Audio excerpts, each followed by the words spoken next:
Сүүлд бодоход 1990 он бол миний амьдралд эргэлт болсон он байсан. Математик сонирхдог математикийн багш болох мөрөөдөлтэй охиныг химийн багш болох эхлэлийг Роломжоо багш маань анх тавьсан юм. 1989 онд 7 дугаар ангид байхад улсын олимпиад болж магадгүй гээд багш маань битүүхэндээ хэд хэдэн сурагчийг бэлтгээд л байсан юм. Хүлээгээд байсан ч тэр жил нь улсын олимпиад болоогүй юм да.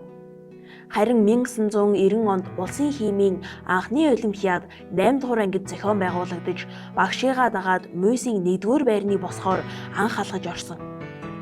Олимпиад арай хэдэн жилийн өмнөөс зохион байгуулагдсан бол багшийн маань өөр олон шавь нь багшигаа дурсах олимпиадын анхны медальтай сурагч нь байх байсан да.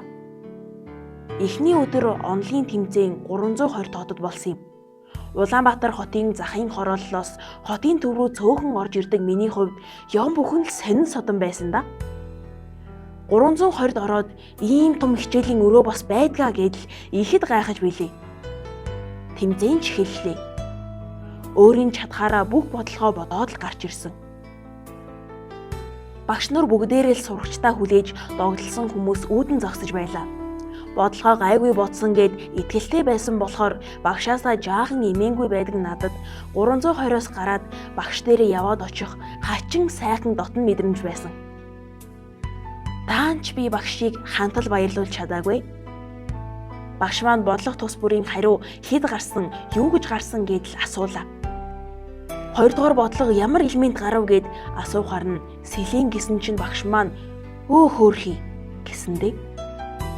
Ууг нь кали гарах бодлогыг би буруу бодоод сэлэнгээд гаргачихсан байж.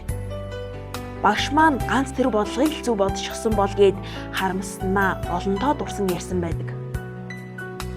Химийн олимпиад одоо миний ажлын томоохон орон зайг эзэлдэг. Жилийн жилд битүүхэндээ догтлон хүлээдэг чухал үйл явдлын нэг болж дээ. Амьдрал хувь заяаны эргэлтийн цэгт хөтлөн хүргэж өгсөн эрхэм багшигаа хүндэтгэн нэхийн ёсолё.